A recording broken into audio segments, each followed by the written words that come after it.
In 2016, a photograph of Anja Lovén, a Danish care worker, rescuing and then adopting a 2-year-old boy who had been cast out of his community in Nigeria for being a witch child, became globally famous. Later that year, she was voted the world's most inspiring person. So let's get to know Anja, a person who decided not to ignore the plight of others. Hi friends, welcome to The Evolving Leader. Scott Allender here along with John Gomes, and we have got a really special episode for you today. But before we get started, we always take a moment to check in with one another first. So John, my friend, how are you feeling today? I am feeling rested after a lovely weekend, and I'm feeling very grateful for our guest to be able to find time, because I know she travels a huge amount, and when we hear about what she's doing, spending any time talking about it is not something she prioritizes, but we're really grateful to have her here. How are you feeling, Scott? Feeling really good. Had a beautiful weekend. We, as you know, we had COVID hit our house with my youngest daughter contracting it a couple weeks ago, but she made it through it okay, and she's tested negative, and none of the rest of us got it, and so we actually were able to get out in the world yesterday, and it was beautiful. So I'm also feeling really inspired by our guest today, and we haven't even started our conversation with her yet because, John, when you and I decided to start this podcast, we were both really interested in helping to advance the leadership discussion within and beyond an organizational context. So we've been wrapping around the leadership conversation with issues of well-being and psychology, neurology and neuroscience, the creative arts, business, geopolitical considerations, entrepreneurship, and much more, all with a focus on progressive ideas that help us to raise awareness in ourselves and of others and the rapidly evolving world in which we find ourselves living. And today, we're going to get a firsthand look at how good leadership can literally save lives. Because today we're joined by Anja Lovén. Anja grew up in Denmark, where she was a store manager until 2011, when on a trip to Africa, the course of her life was forever altered by the extreme poverty she saw and the heartbreaking fate of witch children. And I'm using witch with air quotes around it. At that moment, Anja made a choice. She wanted to dedicate her life and work to combat the conditions that children in Africa live under. She chose to fight and still fights for a cause that takes up almost all the room in her heart. And in 2012, she founded her own aid agency called Land of Hope, an organization that has helped countless African children. And yet, welcome to The Evolving Leader. Thank you very much. I'm so happy to talk to you guys, and I'm just very excited. Anja, we're honoured to have you here. Perhaps we could start with hearing a little bit about your background before you started on your project. Yeah. How many hours do we have? I wrote a biography because so many people in Denmark wanted to know about my story because it goes so much deeper. But to sum it up very shortly, I actually grew up with my mom and my twin sister and our senior sister. And my mom was divorced from my father. He was an alcoholic. So they got divorced when I was 3 years old. And she worked very hard to be able to give me and my sisters everything we needed. And she worked with old people in an elderly home. And she would always come home and tell us that we should be thankful to have a bed, to have food on the table, to have roof over our heads, and that we should always consider taking good care of the most vulnerable in the society, like, for example, old people. And then she gave us so many good values during our childhood. Even she was alone, struggling. But then she would always say to my twin sister and I that when we refused to finish our dinner, she would tell us that we should be thinking of children in Africa who were starving. She really made us feel so guilty. But that actually, this was in the middle 80s, where you didn't have any access to, there was no internet, there was no iPhone or all the electronics we have today. So I started asking a lot of questions about those children she talked about, and that is actually from when I was 6-7 years old that my passion for the African children started because my mom would always tell me that I should think about those children. I don't know, she could have mentioned other kids, but so through my childhood and later when I came to high school, my thoughts were just one day I would go and make a difference in Africa. So that is how I grew up, with the thoughts about that we need to help other people.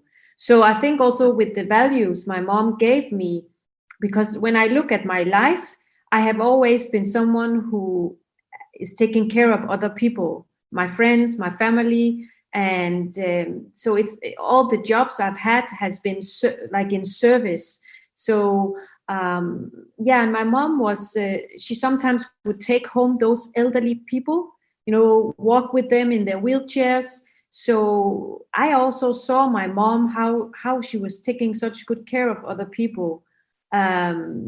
So she was so empathetic in her whole way of raising me and my sisters. And so I think it had a great impact on me.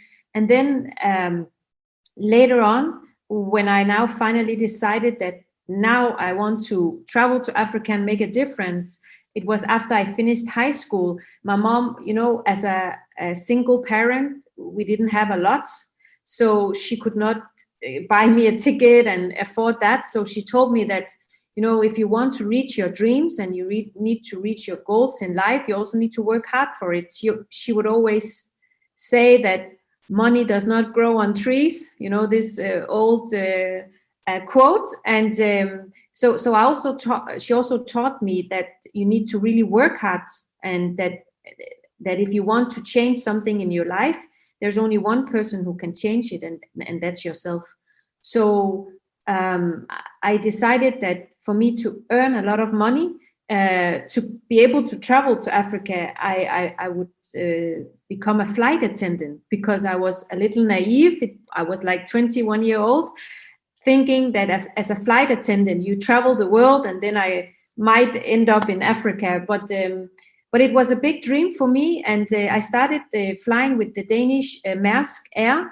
It was very prestige, and I was so young, but I managed to go through all the process before you become a flight attendant. And I did travel the world, but I must admit what I saw mostly was airports. But to me, it didn't matter, because I was just living my life. I was young. I was following my dreams. And like every morning I would wake up and I felt that the world was my workplace. So then while I was a flight attendant, my mom got sick, very sick. From the moment she got that cancer and until she died, it was only 9 months. So a lot of things in my life changed immediately. It was very hard for me to lose her, because she was like my guidance, my inspiration in life. And then suddenly I lost her in such a young age. And my father could not be there. He was an alcoholic. So I think that from when she died until I finally followed my dream and traveled to Africa for the first time, it was 7 years where I had to learn to find my identity again. But during those 7 years, it also taught me that in this life, most of us, we are very, our focus is so much on everything that we don't have in this life, instead of just appreciating all the things we have. And also, what we also tend to forget is that time is really valuable. And I think the most valuable thing we have in life is time. And so it also, the hard way, I taught to appreciate so much more of life. And through that period, I slowly progressed and became stronger after she died. And then I think I was 31 when I now finally decided to follow that dream. And I then traveled to Malawi. Malawi is the first country in Africa where I traveled as an aid worker with the Dan Church Aid. Is a big Danish NGO, because I wanted to learn about aid work and then have that experience before I established my own organization. So that's the very, very short version. So what happened when you went to Africa? What did you encounter? What did you experience when you were there? You know, so many of us, I think everyone knows that Africa is a continent with a lot of problems, and the millions of people are still starving. A lot of things has been done, but there is a big difference in knowing and then being in that place, in that zone, and then have to feel hunger on your own body. Because my job with Dan Church Aid was actually they just sent me out in a very remote village in Malawi, and then I had to live with a very extremely poor family for 3 months, and I had to eat the same food they ate. I had to work hard every day just to get some food on my table every night. And there was one evening where the mom in that village, in my family, she said something to me that was really striking. Every night, the children in the family where I stayed was crying and crying because they were so hungry. And I lost a lot of kilos, 10 kilos in those 3 months, because we worked hard and we didn't eat a lot. I was actually with the kids every day. We were chasing ants, not ants, but also big flies, because we put it in some cans and brought it home to the mom so she could fry these insects, as it was the only protein we got. So it was all just put in a perspective for me, like I'm chasing an insect just to get protein.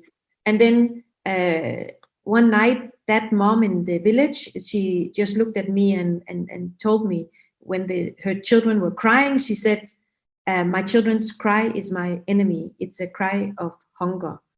And when she said those words, and they are just stuck in me, it just made sense to me that this is a place where I'm supposed to be.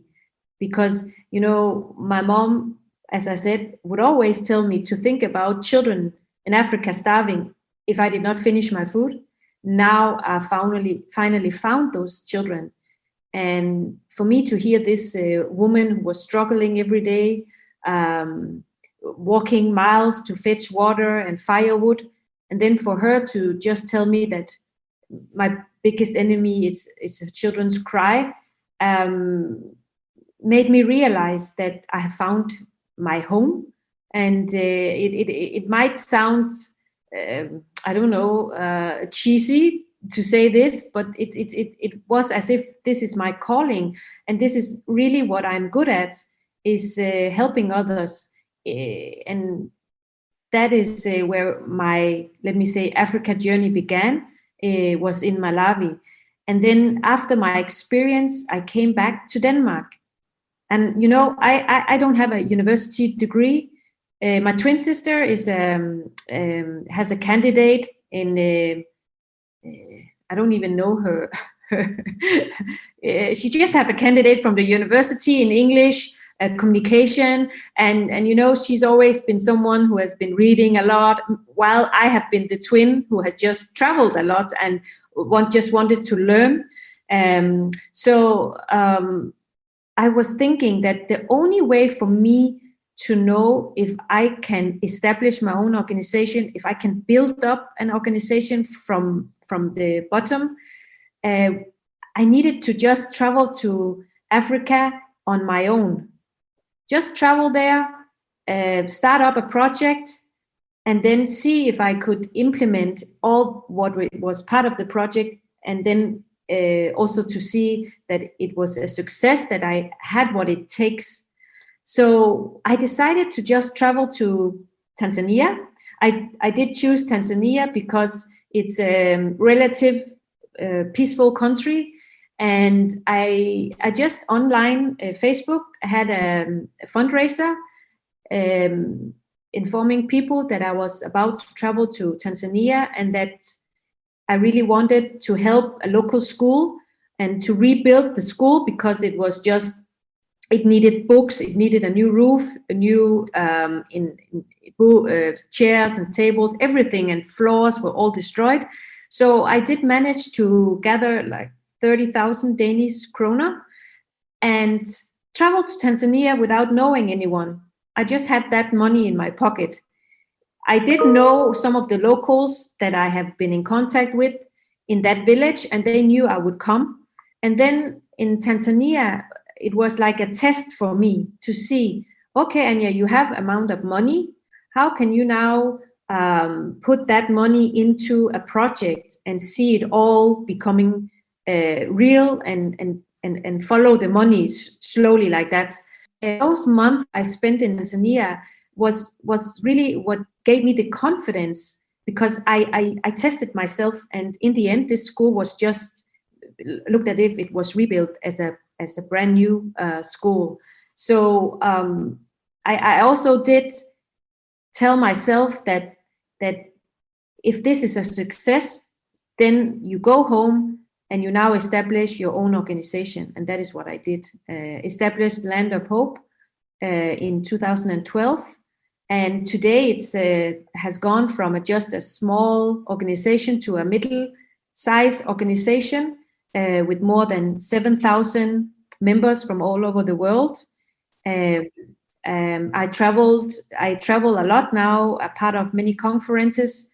I travel mostly, of course, within Denmark. I have 3 to 4 conferences every week. In 2018, I was the person that was most booked to go and do the public speech. And in the beginning, I was, of course, very happy and honored that someone wanted to know about my story. But it also made me realize that you actually don't need to go to university. You don't need that. What's most important in life is if you have determination, if you have passion. My mom said to me also when I was younger that to also have success in life, you need to also you need to make sacrifices. You need to be ready to do that, because again, nothing is free. Nothing in this life is free, as she also said. So my sacrifice was that before I traveled to Nigeria, where I decided would be our first project in 2013, after I established Land of Hope, I knew that for me to be able to establish this big project and then travel, I needed to give up my life in Denmark.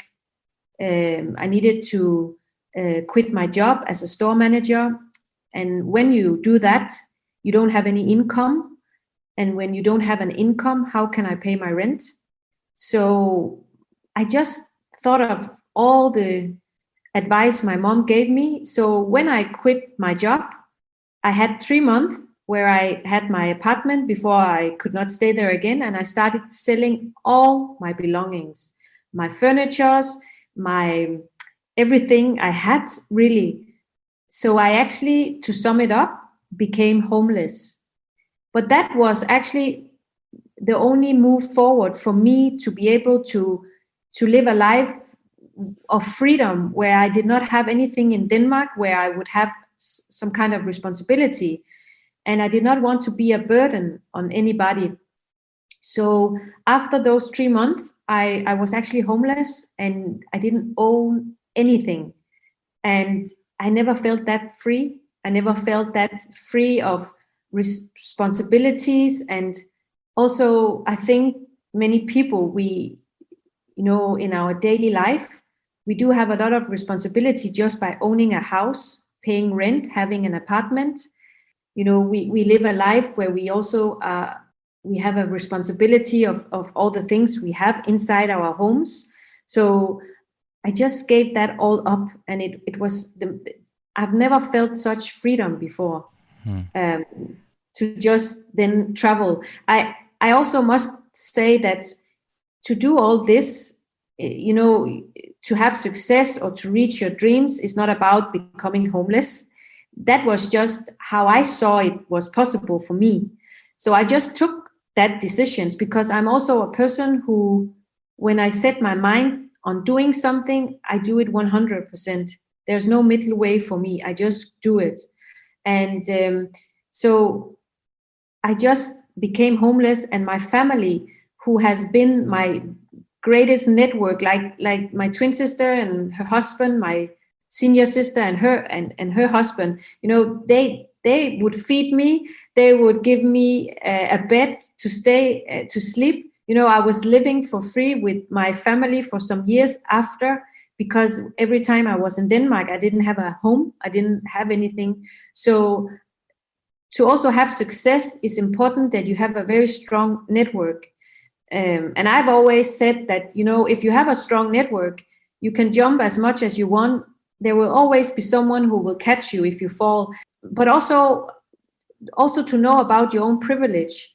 As a Danish person, you will never end up on the street, no matter if you don't have anything, unless you choose it yourself. We have this great network, our democracy, and our country, the way it's built up, it's taking care of everyone. So I knew that even I sell everything and I just jump and then follow my dream, I was not afraid to fail. And there was only one way, and that was straight ahead. So yeah. That's I think I need such to a stop, powerful. or else I just continue talking. No, that's such a powerful story. There's so much in there. I have a particular question, because in 2016 you became widely known when a photo from one of your rescue actions went viral. And I've seen this photo, and you're kneeling in front of a small starved boy who doesn't have a thing to wear, and you're just giving him clean water. And as I understand it, you then took the boy to a children's center in Nigeria where he miraculously survived, and you named him Hope. And yeah. I was just curious how Hope is doing today. Oh, Hope. He is just doing so fine. He's so naughty. Him and my son, they are the same age. When we rescued Hope that day, we didn't know anything about him. We didn't know his age. And today we still don't know his age. But my son was 1.5 years old, and he was actually there that day, but he was in the car sleeping. And I always have armed police bodyguards everywhere in Nigeria, because it's a very dangerous country. So I'm always protected. So one of the policemen was taking care of him. So we have always compared my son to Hope, because Hope, when I carried him, he weighed less than 3 kilos. And so he was so sick, and I didn't know he would survive, actually. And so, but we have always compared my son and Hope. Even he was so small, intelligence was more than if he should also be 1 or 2 years old. Like, there was so much in him that had some kind of it showed us that he was older than my son, even as if he looked like a baby. And today, he's in school, he goes to school every day, and he's very, very intelligent.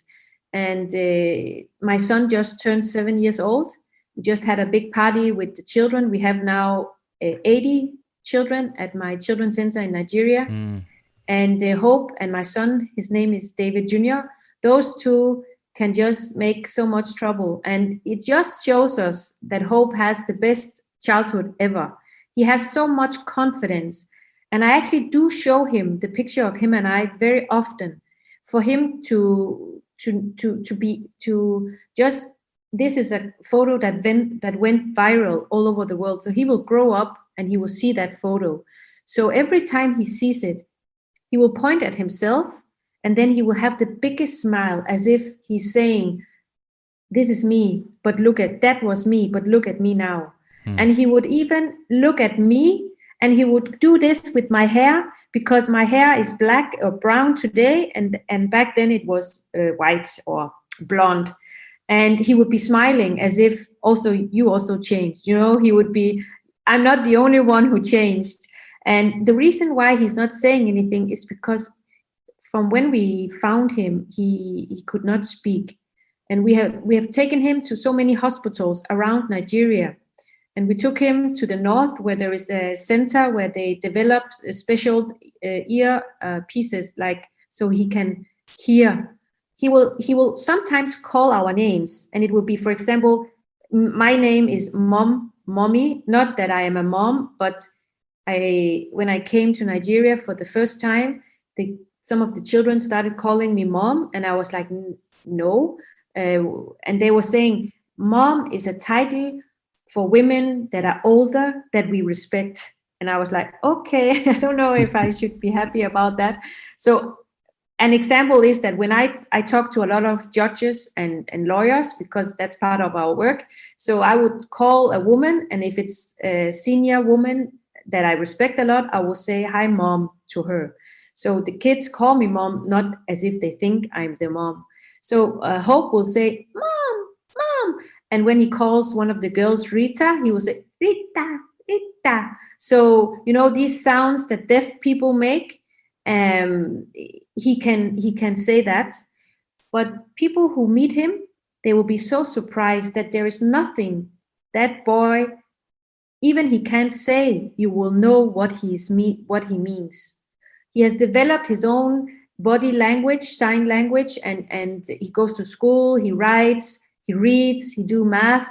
So, and I don't think either. The only thing that is still there with him from that time when we found him is that he cannot speak. I don't know if it's a trauma, but we actually do think that it might be the reason why he was rejected by his parents.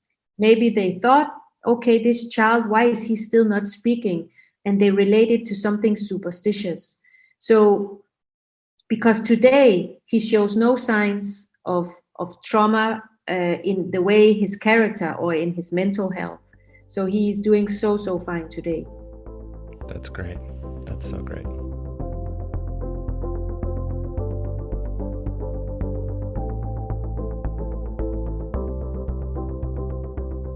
This part of these so-called witch children. Tell us a little bit about that. Yeah, it is estimated. It was actually back in 2010. It was estimated by UNICEF actually that around 10,000 children every year in Nigeria are branded witches. I know today, after I've lived 8 years in Nigeria, that number might be even higher, because every day we are there in the local communities. We work closely with the village heads. We work very close with the local police stations, because we cannot take a child without a police extract. We need approval from the police. And they would tell us every day that yesterday and the last week, so and so amount of children disappeared, and they buried the kids alive, they burned them alive. Mm. And it's really so barbaric when you talk to the local police. And you should also understand that Nigeria, among the most religious countries in the world, where we are, Land of Hope, is in the Akwa Ibom state, is the Niger Delta region. So we are actually in the biggest oil state in Nigeria. It's a very dangerous area, but it's also a very superstitious area where people are living in extreme poverty. Many of these people, they don't have access to clean water. So, the reason why children in these areas are branded witches is because of extreme ignorance and poverty. They don't really have the opportunity to get an education. Not a lot of children go to school. Also, in a report some years back, it came out that Nigeria is that country in the world that has most kids out of school. And when children are being rejected or not given the opportunity to get an education, there will be no progress, there will be no development in that society. So when I go from Land of Hope, the children's center we built, that is actually today one of the biggest big children's centers in West Africa, and I step my foot in the local communities, you just go back hundreds of years. Because actually, for example, in Denmark, from the 1500s, we also branded women witches in Denmark. We burned them alive. And we did that because we were not enlightened. We were not educated. We didn't have the education we have today. And we were also very religious back then. So if, for example, someone died in the family, if something happens, we needed to find answers, so we always related it to something superstitious. And then it was maybe the woman in the village that was looked at as if she was a witch, a strange woman. So she would be haunted, and she would get the blame for everything that was happening. And it's the same we see today with children, and they become scapegoats of this superstition. So when I'm in a village, a mom can tell me, but my son is a witch because I had a difficult labor. My son is a witch, or my daughter, or they will say that my son is very stubborn. He's very stubborn. And there was also one time a grandfather of a little boy, he had an infection in his foot, and he said that it was because his grandson would go into the witchcraft coven during the night and come back with rats that was eating of his foot. And that's why he had the infection. And those are stories that children are taught from a very, very young age. So it's actually about trying to provide education for as many people as possible, because with education and enlightenment, and that we do through our advocacy programs, that is actually the best way we can put an end to the superstition. And it's very important for me to say that we don't say that they cannot believe in witchcraft, they cannot believe in the devil, they cannot believe in evil, because that is what they believe, that there is evil and there's good.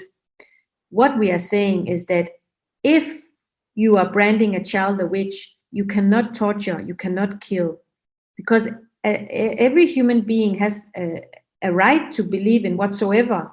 But the problem we see here is when you mix superstition with ignorance, that becomes a very deadly cocktail, because it ends up children becoming scapegoats for whatever that happens. Even it can be all the goats get sick in a village, it can be the harvest is the rain is not coming. And right now we see a rise in accusations due to the pandemic. So many villagers, witch doctors, and self-proclaimed pastors are saying and pointing out some specific children that they are to blame for the pandemic, for the coronavirus. So, and there's another aspect in this, and that's the corruption. Unfortunately, Nigeria is a very, very corrupt country. And when a child is being branded a witch, the pastor would now say, I can help your child. Come to me for free deliverance. He says free.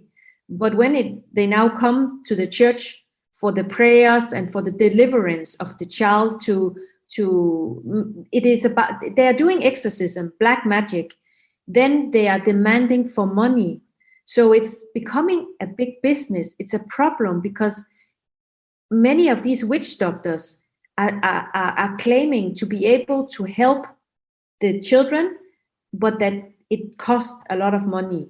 So it's also a way they can earn money. So you're getting in the middle of fear and corruption. That's quite a dangerous place for you to be. What personal risks do you encounter? Before I had my son in 2014, I spent 1.5 years in Nigeria. I was like going on motorbikes, going into the areas. When I think of that time, I was maybe a little, I didn't think so much about myself and my own protection. But of course, something changes when you become a mother. And I am, of course, much more careful today, and I do have protection.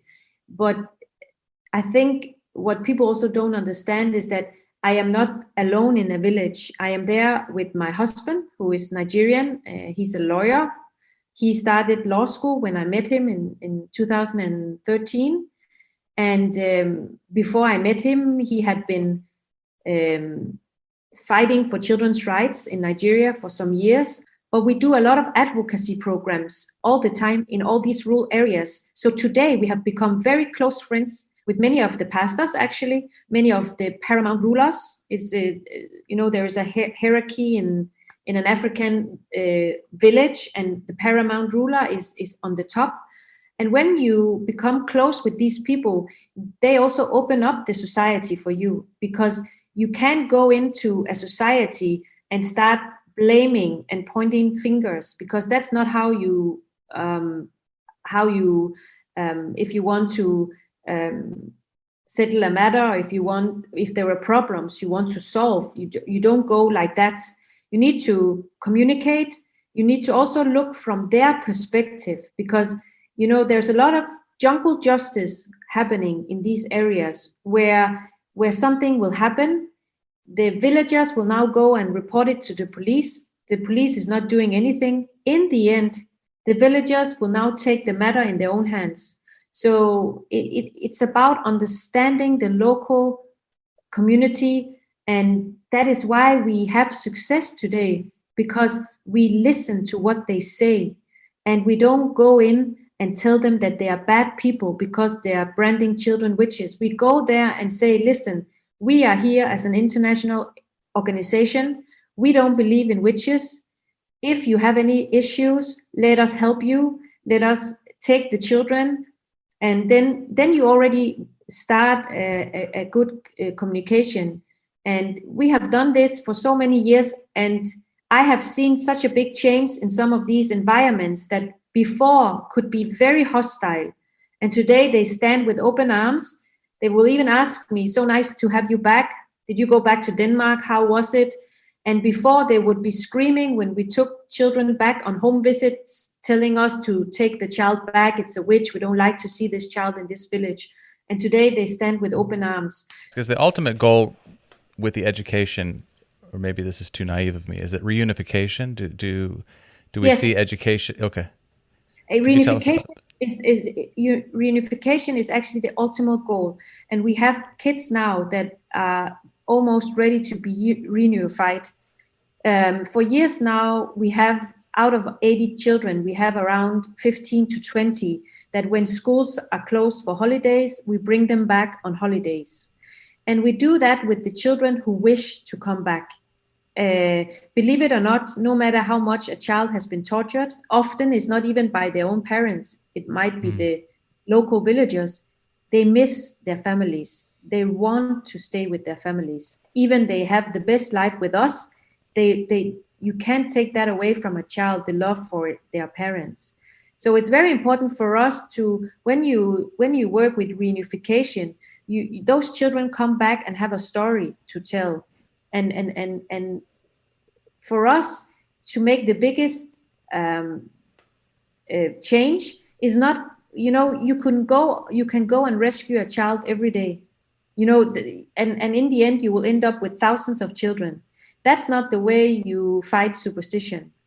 You fight superstition by also involving the local community and also make them take some kind of responsibility for the environment to become a safer environment for children to grow up in the future.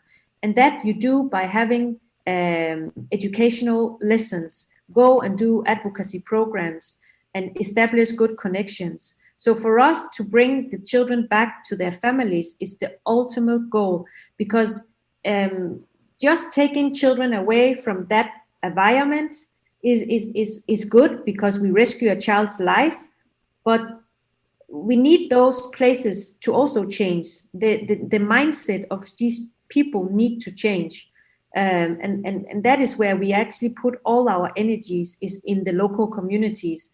An example is that not long ago we were called because a girl was was being branded a witch because a baby had died, and they said that she was the one because some villagers saw her in the night with two heads and yeah, a lot of these stories. So we went there and we spent the whole day, and we did not leave with the girl. And the girl is now in the village living a life where she's not any longer in any danger, because we came there, we talked for a long time, and we actually brought some of our nurses who looked at her, saw her, and we, also sometimes you need to, don't know how to explain, we also need to go down a little on their level and also say, well, okay, she's a witch, we have medicine, let's give it to her. So because sometimes I feel sometimes also that you can reach these people because this superstition is so deeply rooted in the culture. But I have just seen so much change just by talking, just by communicating. And a funny thing is that I have a lot of tattoos on my body. So for many years, I've been called a witch by the local community. And they also think, some of them, that I'm a mermaid. So in the beginning, I had to ask about what is a mermaid like. And the mermaid in the story in Nigeria is that the mermaid is that beautiful woman who comes to the shore and trick the sailors to come into the sea. So they were afraid of me in the beginning, like people would not look me into my eyes, and I was really curious. And then at the same time, Nigeria is a country that watched so much football, Premier League.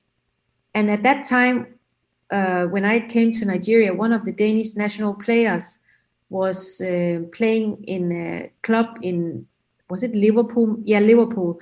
And they were talking about that club at one point when we visited the village. So I now went to these young boys and asked about the player. And he has a lot of tattoos. So I was now asking the boys, you are calling me a mermaid. So what about football players? Are they also mermaids? Can a mermaid play football? So, and they started laughing. And so sometimes it's just about to, it doesn't require a lot of education for them to just think. Like sometimes I feel like you just need to shake them a little for them to just understand. And also it's important for us to point out that when we take our children on home visits, the local villagers and the family are seeing this progress of a child going from almost dead, tortured, we find in bushes, to that same child becomes number one in the class, speaks fluent English, is strong and healthy. They see that development, and slowly, it's a slowly progress. They also realize that the child was never a witch, and maybe also they are being indoctrinated. Hi folks, Phil Kirby here, producer of the show. If you're enjoying The Evolving Leader and would like to stay connected with us between episodes, follow us on Twitter at evolving_leader. And please also leave us a review on Apple Podcasts. We really appreciate your support. Thanks for listening. So what's next for you in terms of your hopes and dreams for your work? Oh, well, Nigeria is a country of 200 million people, and it's just growing and growing. And there are so many problems. I had before I came to Nigeria, I had made a list that, number one, I want to learn about superstition. I want to find out why UNICEF, why Red Cross, why the world leaders, they were not talking about children being branded witches. And we are talking about thousands of children being tortured, burned alive, buried alive. Why was nobody talking about that? So I, number one, wanted to just travel to Nigeria and just maybe be the voice of these children so that the world would understand this is happening, we need to stop it. Number two was for me to travel to South Sudan and also bring more awareness of all those children that has been forced to be soldiers in South Sudan.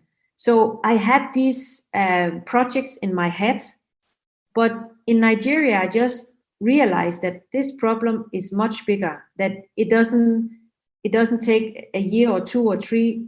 It might be for life, that I need to work with this superstition. I need to fight superstition in Nigeria. So, and we have built a Land of Hope.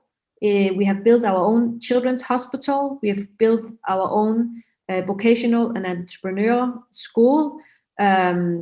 We bought 2 years ago 15,000 pneumonia vaccines, because many kids, they die from pneumonia. It's actually what they call the silent killer.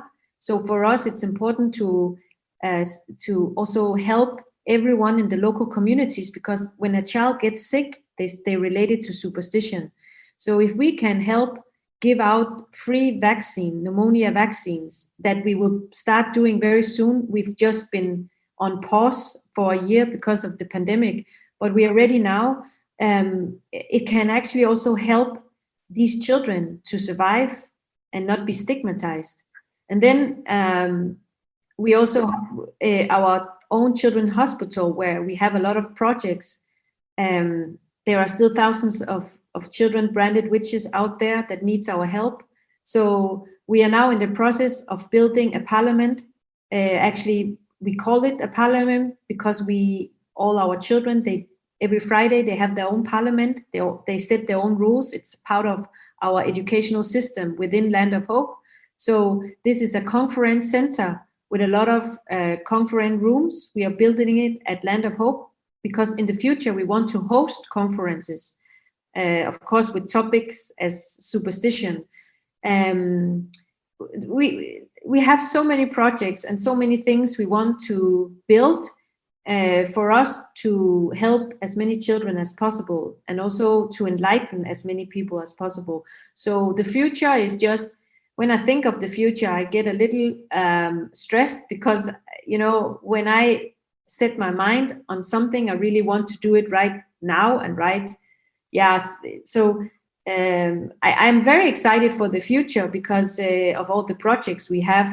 And we just started on a project with the Danish embassy in Nigeria, where we are hopefully next year can bring clean drinking water to thousands of people. We are in an area called the Delta Niger region, where a lot of people are isolated in the river communities and don't have access to clean drinking water. So, and again, when a child does not have clean water, they get typhus and cholera, and that is also something people relate to something superstitious. Again, it's a way of branding a child a witch. So if we can make sure that that this what's the English word? You do something before it happens. You need to anticipate, prevent it. Yeah. Yes, exactly. So there's a lot of work we can do, so that will not lead a child to be branded a witch. My future is very exciting. I guess you're going to have a whole generation of these witch children who have grown up, and with your support will be more confident people. They'll be your ambassadors, and you're the next generation of people doing your work, I'm imagining. Yeah. Some of them are in university, and sometimes I just have to close my eyes, and one of them that is at university now, he's number 1 in his class. He's the top student, and I remember the day we rescued him out from a bush. He was tortured. We didn't know he would survive. They had put an axe in his head and just cut him up everywhere on his body. We didn't know he would survive. And when he survived, he just said, I don't want to live. Why should I live? Nobody loves me. So that's also what's difficult when you work with the children, is that they lose their own self-esteem and they don't believe in the future. And today you will not meet a more generous person. He's top student, and he's just, he got actually a scholarship to go to university and study medicine. That's his dream. He was about to travel before the pandemic broke out, so it's on pause now. But hopefully, he will start studying medicine at one of the biggest universities in Poland. So, that is what I want for these children, to just go out in the world and tell their story, because, they will be the ones to carry out this legacy that my husband and I started. So I guess, your story, inspiring as it is also has a huge amount of pathos in it and pain. You have to confront every time you see these children who've gone through horrendous experiences. I'm guessing a lot of that you have to deal with yourself, and I'm just interested to understand when you confront that, purpose-driven as you are, how do you deal with with the trauma associated with that? Yeah, you know what? I am someone who acts when I see something, and then after I react physically. And to stay healthy physically and mentally, I do run a lot when I'm in Denmark. I just run, try to stay active. And I have my sisters. We are women. We talk a lot.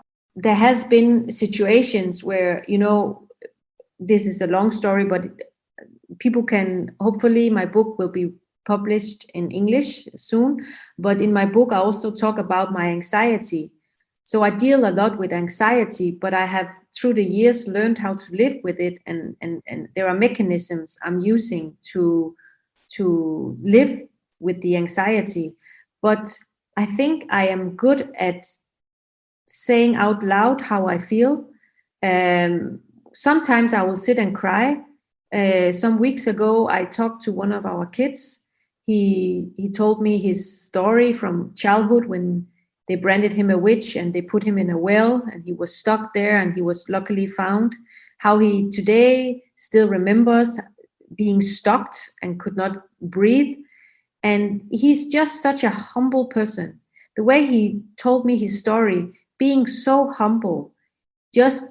After we talked, I went to the office of my husband and just started crying, just sobbing, like, I can't, that story, and my husband, as a man, he will of course stand up and, oh, what am I doing with this woman? She's crying, but he has also been strong with me.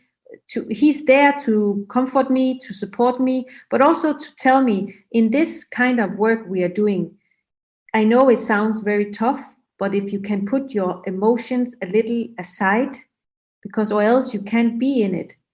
It's not possible for me to put my emotions aside, but it's possible for me to focus on what's important. For example, on a rescue mission, that don't show emotions until we are back home, and focus on the purpose of this rescue mission is to save a child and get that child to safety. Then after, you can react how you want to.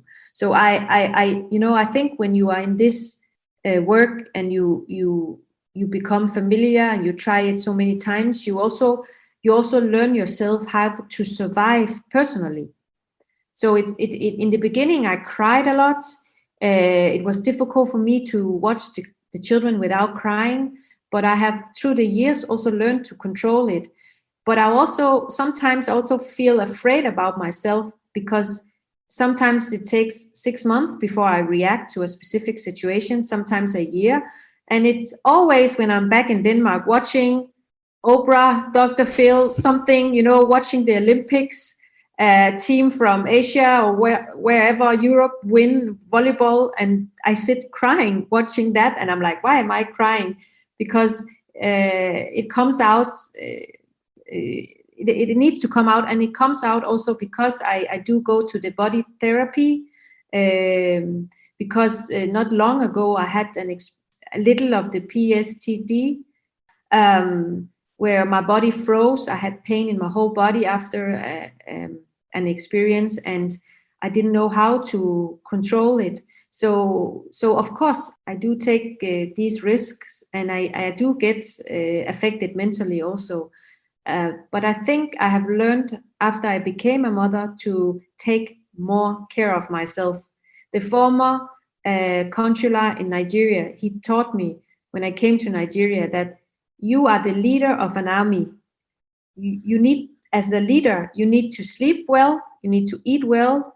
You can't, because in the beginning I was just eating whatever the kids were eating. I was just sleeping with them on the floor, and he said, what if something happens to you? How can you lead your army? You need to, don't feel guilty that you sleep in a bigger bed or better bed, you eat more. You need to lead these people, your army. So I've been taught a lot how to take better care of myself. I would like to know for our listeners, how can people get involved with your organization? People can help by, of course, sharing all the stories I share on my social media platforms, so that our stories, the children's stories, can go out in the world. So they can follow Land of Hope on Instagram. They can follow Anja Lovén on Facebook and LinkedIn and Twitter. I have verified profiles, so it should be easy to find me. And they can send donations to landofhope.global because for us to be able to rescue and do our advocacy, and not only to rescue, but to also give the children we already have an opportunity to get a good education, we need donations. And that can be done through our website, Land of Hope. And just many people, they send a message that, I don't have a lot of money. But you know what? There are actually other ways, and that is to share stories, become a follower, because that also give us a wider, brighter followership, and we can reach more people in the world, and then more people might become a member or give donations. So there are many, many good ways people can even start their own fundraiser and help us also. So there are many ways. So of course, I hope the listeners would love to follow us on social media. And I'm sure they will. And we will put links to your organization in the socials when we put the show out.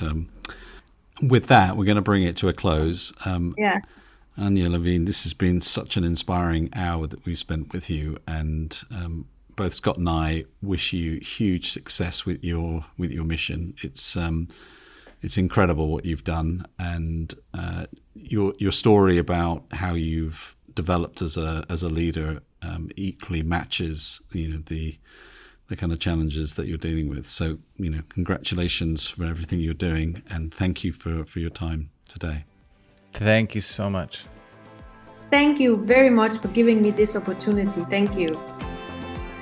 Well, folks, until next time, remember, the world is evolving. Are you?